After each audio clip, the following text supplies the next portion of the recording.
Zen Yoga Horror. I have lived in the same small, quiet town all my life. It's the kind of place where everyone knows each other. I am the owner of a successful yoga studio called Find Your Zen. People come to my studio from the nearby city to find peace and balance in their busy lives. One summer, a friendly worker named Jimmy Townsend joined us. He fixed things around the studio, and soon, we became more than friends. Our love made the studio even happier, and everyone liked us together. Soon, we were married. Jimmy moved in. After a while, I taught him how to be a yoga instructor. The female clients liked him very much. I don't blame them. He has Zen vibes, a smooth, calming voice, and a great body. I never felt threatened because he always came home to me. On our first anniversary, I came home, and Jimmy had made a nice dinner. It was delicious.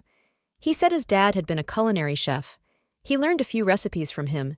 He also brought me flowers and a box of chocolates. No one had ever done so much for me on one night. I had never been so happy. From that point on, Jimmy started cooking our dinners every night. I never felt so pampered. I didn't have to help with dishes either. One day, Jimmy came to me. He wanted to talk. He said his older sister passed away in a car accident. His niece and nephew had no place to go. They were an 18-year-old girl, Katie, and a 2-year-old boy, Tim. Jimmy wanted them to come live with us. I was hesitant at first, but I relented when I saw how much it would mean to Jimmy.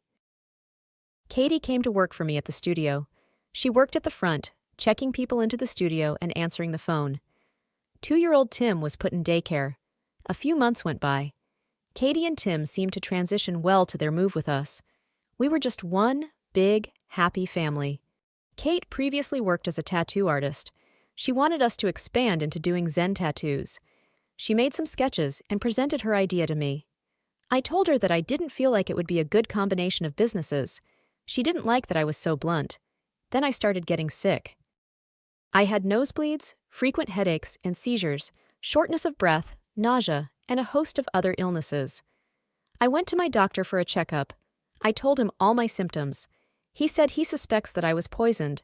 He told me to get a blood test as soon as possible. I waited anxiously for the results. When they did come in, I was shocked and hurt. I had ingested rat poison. The lab called the police. They brought in Jimmy and Katie for questioning. They were questioned for almost 4 hours.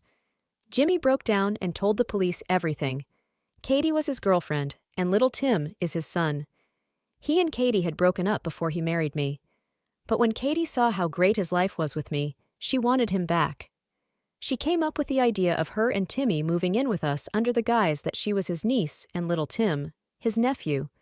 She said if he didn't go along with it, he would never see his son again. I told Jimmy that I wanted a divorce, even though he said the whole thing was all Katie's idea. He said that he didn't poison me, that it was Katie. But still, he didn't stop her from doing it, or warn me about it. Jimmy and Katie went to jail. They're going to be away for a very long time. Believe it or not, little Tim lives with me. I adopted him.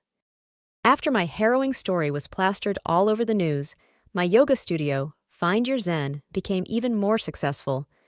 I did lots of yoga to feel better, and my friends helped me get through this horrible chapter of my life. The studio became a safe spot for me and Tim.